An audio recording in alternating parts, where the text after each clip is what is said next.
Сәлеметсіздер ме, құрметті достар. Менің атым Зиядан Нұрмұхамед, және менің ойымша қазіргі кезде бүкіл жастардың, тіпті бүкіл халықтың арасында ең өзекті мәселелердің бірі бұл адамдардың кітап оқымауы.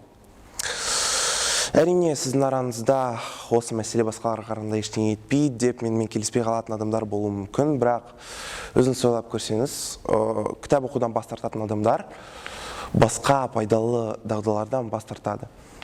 Өз ойын дұрыс жеткізе білу, қиялды қалыптастыру,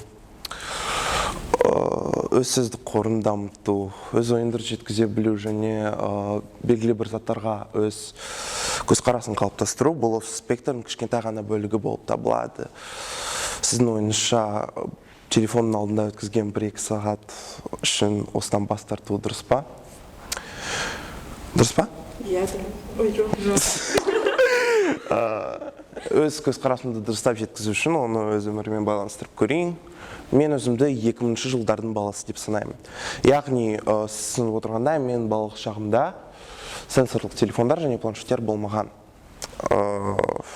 Сондықтан мен өзімде сияқты 2000 жылдың балаларын 3 категорияға бөлем өзім үшін. Біріншісі бұл күні бойы далада болған балалар. Екіншісі бұл күні бойы телевизордың алдына отырған балалар, және үшіншісі жылдан жылға кеміп жатқан категория бұл кітап оқитын балалар.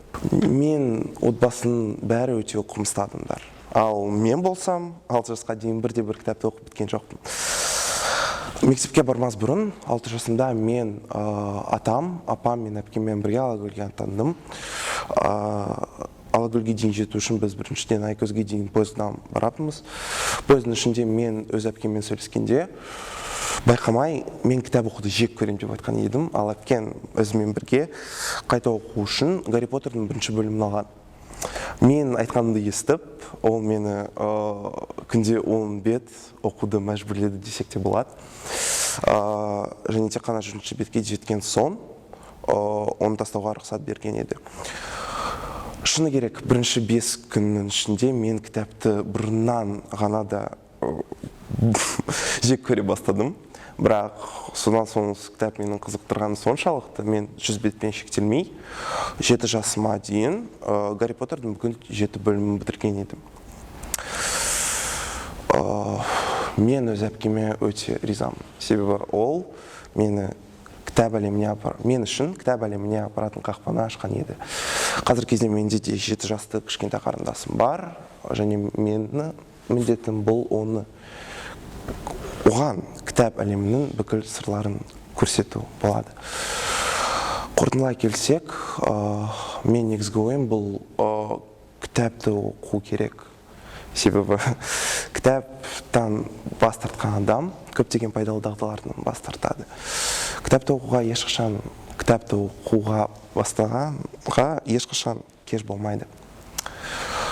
Назарларыңызға рахмет, сау болыңыздар.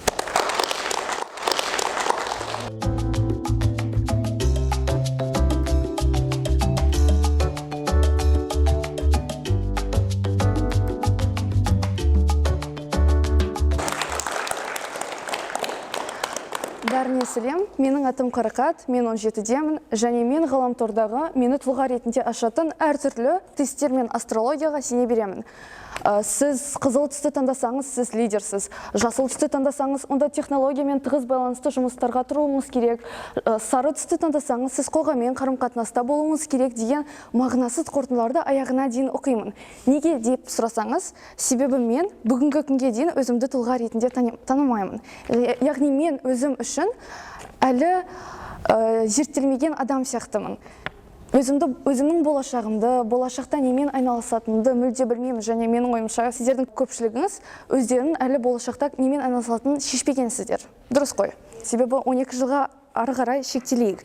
Мен балабақшада болғаным кезінде маған әпкелерім сенің өмірің рахат, мектепке түскенде сонда қиындықтың бәрі басталады деп сөкетін.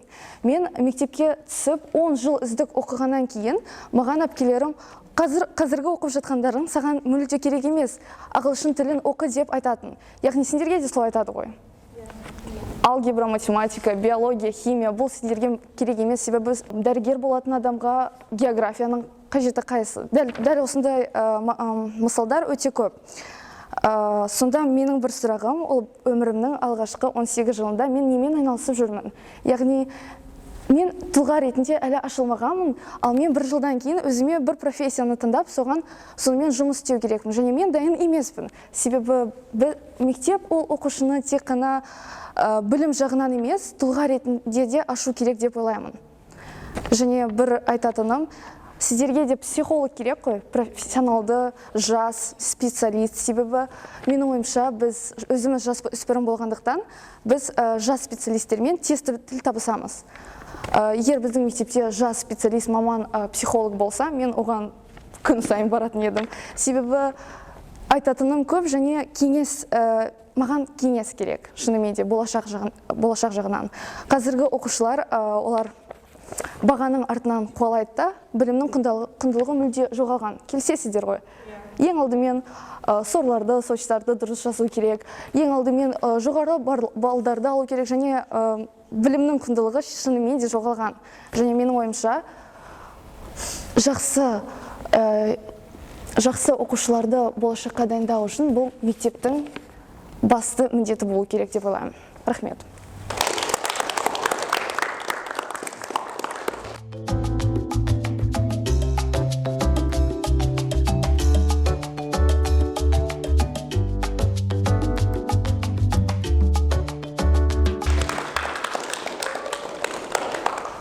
Сәлеметсіздер ме? Мен 7-ші сынып оқушысы Кунязова Данамын.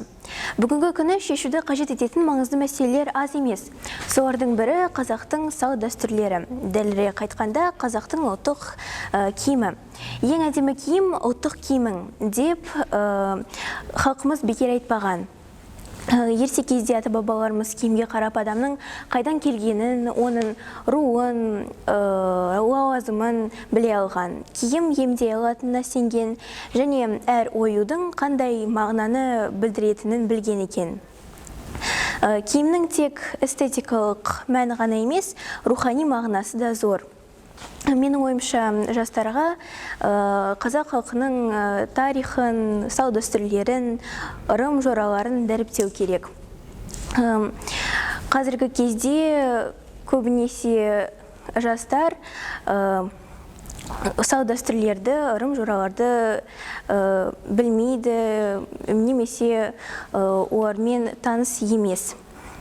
Менің ойымша, ырым-жораларды біз ұлт болып қалуымыз үшін, ырым-жораларды, салт дәстүрлерді оларға айту керек. Ұлттық киімді ұмытпауымыз үшін мектепке не болмаса жұмысқа оны киюге болады, және әртүрлі заттармен безендіруге болады. Біздің мақсатымыз қазіргі кезде Қазақстандағы ұлттық киім кешектің өндірісін дамыту. Бұл өндіріс Қазақстанның экономикасына әсер етеді.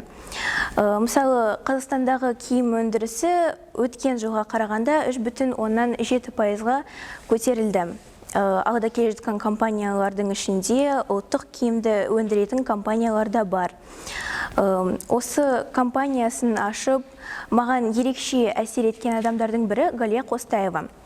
Оның айтуынша, ұлттық киімге сұраныс әрқашан бар. Және ол бала кезінен оны тігу қызықтыратын. Ол арнайы курстарды өтіп, одан кейін үйде жұмыс істей бастады.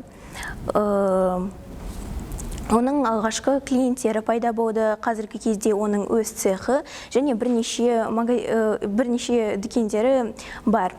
Киім бұл біз киетін идеология. Біз киетін киім бұл көшпенділердің киген киімі, сондықтан біз оны мақтанышпен кие аламыз. Қазақ киімінің барша сымбаты мен ою өрнегі біздің тарихымыздың қайталанбас көрінісі.